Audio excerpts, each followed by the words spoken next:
Hello students, आज हम लोग बात करने वाले हैं 12th क्लास की इकोनॉमिक्स के चैप्टर 3 के, क्योंकि चैप्टर फर्स्ट और सेकंड हम लोगों ने पिछली क्लासेस में स्टडी किया हुआ है और अब हम लोग बात करने जा रहे हैं चैप्टर थर्ड की।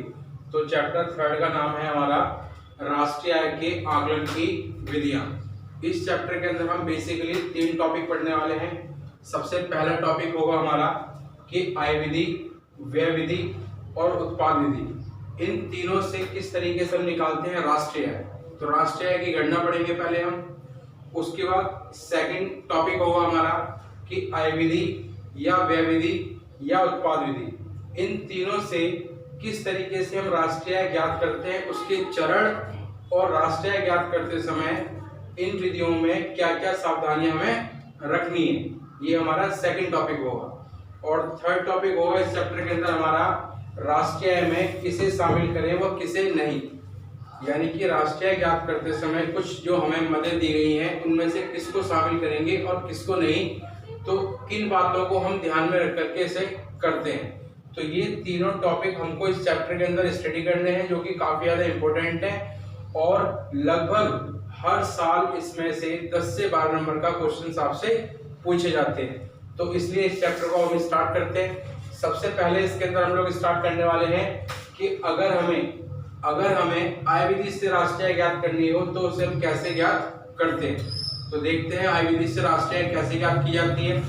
आय विधि से राष्ट्रीय आय ज्ञात करना, अगर हम आय विधि से राष्ट्रीय आय ज्ञात करना चाहते हैं तो इसका फॉर्मूला होता है हमारा राष्ट्रीय आय, जिसे हम NNP-FC कहते हैं। राष्ट्रीय आय जिसे हम NNP-FC कहते हैं। राष्ट्रीय आय बराबर आय विधि प्लस विदेशों से प्राप्त शुद्ध साधन आय।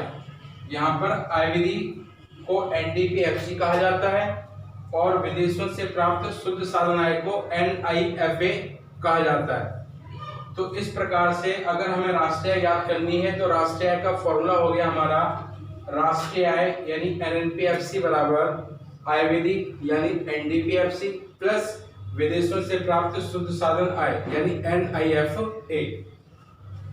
तो इसमें हमें सबसे पहले निकालनी होगी आय विधि और उसके बाद उसमें NIFA जोड़ देंगे, तो इस तरीके से हमें राष्ट्रीय आय प्राप्त हो जाएगी। तो आय विधि कैसे ज्ञात करते हैं इसको देखते हैं। आय विधि यानी NDP-FC ज्ञात करने का फॉर्मूला होता है प्रचालन अधिशेष प्लस कर्मचारियों का पारिश्रमिक प्लस मिश्रित आय प्लस अन्य। इन चारों टॉपिक को अगर हम जोड़ देंगे तो हमारी आय विधि निकल जाएगी यानी NDP-FC निकल जाएगी। अब यहाँ पर क्वेश्चन ये आता है कि या तो हमें ये डायरेक्टली चारों पॉइंट ही दिए जाएंगे क्वेश्चन के अंदर, या फिर ये चारों पॉइंट ना दे करके इनके कुछ सब पॉइंट होते हैं वो दे दिए जाएंगे। तो अगर हमको ये चारों में से चारों पॉइंट या चारों में से किसी एक के सब पॉइंट दिए हैं तो ऐसी स्थिति में हम उनको जोड़ करके ही राष्ट्रीय आय ज्ञात कर लेते हैं। तो यहाँ पर हमारा नेक्स्ट पॉइंट रहेगा कि इनके सब पॉइंट्स क्या क्या होते हैं। तो देखिए सबसे पहले हम बात करने जा रहे हैं प्रचालन अधिशेष की। या तो हमें प्रचालन अधिशेष दिया जाएगा क्वेश्चन के अंदर, अगर प्रचालन अधिशेष नहीं दिया गया तो इसके 2 पार्ट होते हैं, पहला संपत्ति से आय और सेकंड साहस्य आय। साहस्य आय को लाभ भी कहा जाता है। संपत्ति से आय में लगान, ब्याज, किराया, रॉयल्टी इसको शामिल किया जाता है, जबकि साहस्य आय या लाभ में निगम कर, कंपनी कर, लाभ कर और लाभांश और अवितरित लाभ को शामिल किया जाता है। तो इस प्रकार से प्रचालन अधिशेष हमें दिया जाएगा।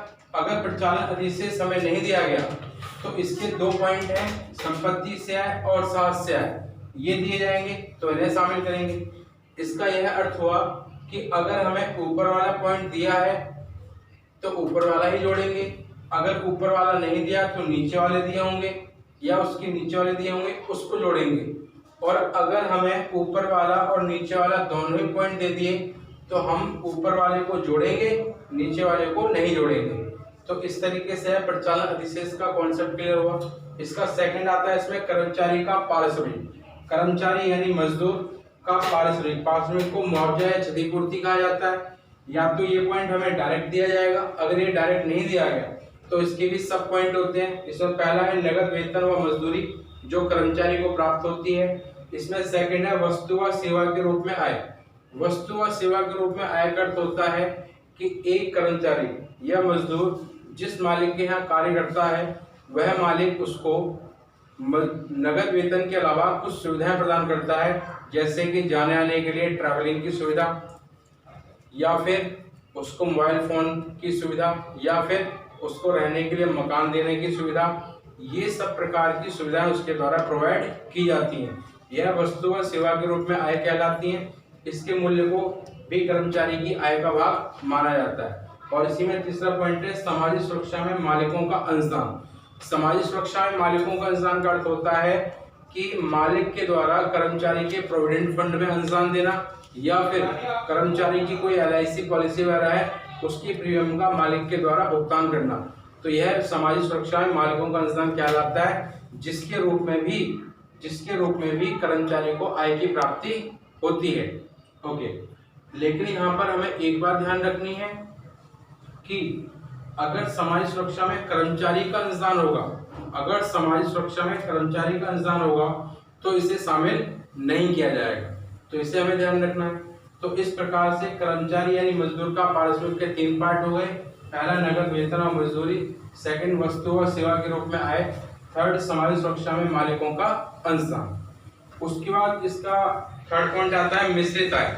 मिश्रित आय का कोई सब पॉइंट नहीं होता, ये डायरेक्टली अपने आप में एक पॉइंट है। इसे मिश्रित आय या फिर स्वनियोक्ता की मिश्रित आय या स्वनियोजितों की आय के नाम से जाना जाता है, बस ये ध्यान रखना है।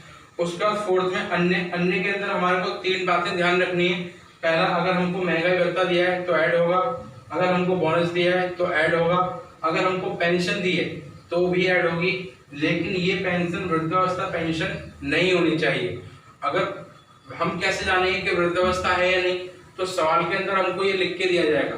अगर वृद्धावस्था होगी तो सवाल के अंदर पीछे ब्रैकेट में हमको वृद्धावस्था लिख के देगा, तो हम समझ जाएंगे कि वह वृद्धावस्था पेंशन है और हम उसे शामिल नहीं करेंगे। और नॉर्मली अगर लिखा हुआ नहीं है तो वो सामान्य पेंशन मानी जाएगी, जो कि कर्मचारी के रिटायर होने के बाद उसको प्राप्त होती है और वह शामिल की जाएगी।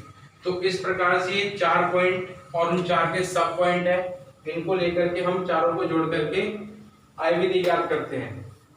तो इस प्रकार से आय विधि ज्ञात होती है, और आय विधि के अंदर अगर हम NIFA जोड़ दें तो इस तरीके से हमारी राशि ज्ञात हो जाएगी। अब आप लोगों को इसको सही से याद करना है, और याद करने के बाद इससे रिलेटेड जितने भी क्वेश्चंस हैं उनकी प्रैक्टिस करनी है। कुछ क्वेश्चंस मैं आप लोगों को प्रैक्टिस कराऊंगा ताकि आप लोगों को ये अच्छी तरीके से समझ में आ जाए। अब हम एक क्वेश्चन देखते हैं, इसी टाइप का अगर करेंगे तो कैसे होगा। जैसे इसमें क्वेश्चन दिया हुआ है कि आय विधि से राष्ट्रीय ज्ञात करो। आय विधि से राष्ट्रीय ज्ञात करो, तो सबसे पहले हम आय विधि ज्ञात करेंगे। आय विधि ज्ञात करेंगे यानी कि NDPFC। इसे ज्ञात करने के लिए सबसे पहले हम देखते हैं कि प्रचालन अधिशेष है क्या, सवाल में नहीं है। तो इसके सब पार्ट देखेंगे। इसके सब पार्ट होते हैं संपत्ति से आय और साथ से आय यानी कि लाभ। तो लाभ तो दिया है, तो जब ऊपर वाला नहीं दिया तो नीचे वाला ऐड होगा यानी कि लाभ ऐड होगा। अब संपत्ति से आय तो नहीं दिया, लेकिन उसके 2 पार्ट दिए हुए हैं, किराया और मजदूरी, सॉरी किराया दिया हुआ है, तो किराए को शामिल करेंगे।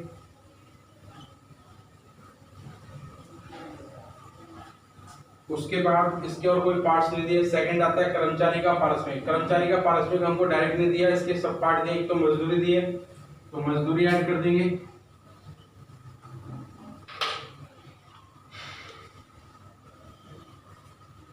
और इसके बाद दिया हुआ है हमको मालिक द्वारा कर्मचारी का बीमा भुगतान, इसे भी शामिल किया जाए क्योंकि सामाजिक सुरक्षा में अंशदान है। मालिक द्वारा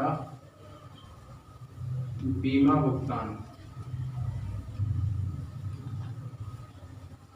और इसके बाद नेक्स्ट है हमारा मिश्रित आय। मिश्रित आय आपको मैंने बोला कि डायरेक्टली दिया जाएगा, तो यह दिया हमें स्वनियोक्ता की आय, इसे शामिल किया जाएगा।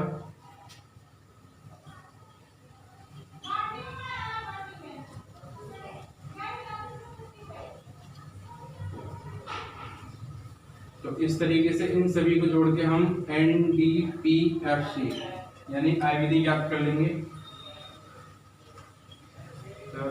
120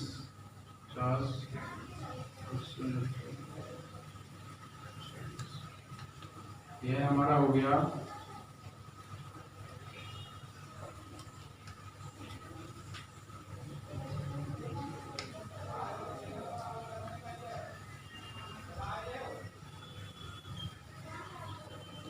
470 लाख रुपए। तो इस तरीके से हमारी आईडी का अमाउंट निकल गया है 470 लाख रुपए। ये अमाउंट आपको लाख रुपए, हजार रुपए या करोड़ रुपए में ही दिया जाता है। तो यहाँ पे लाख रुपए में दिया हुआ है तो इसको लाख रुपए लिख दिया। अब हमें निकालनी है राष्ट्रीय आय, तो हम निकालेंगे राष्ट्रीय आय, यानी कि NNPFC से राष्ट्रीय आय कहा जाता है। और इसे निकालने के लिए हम NDPFC में NIFA जोड़ देते हैं।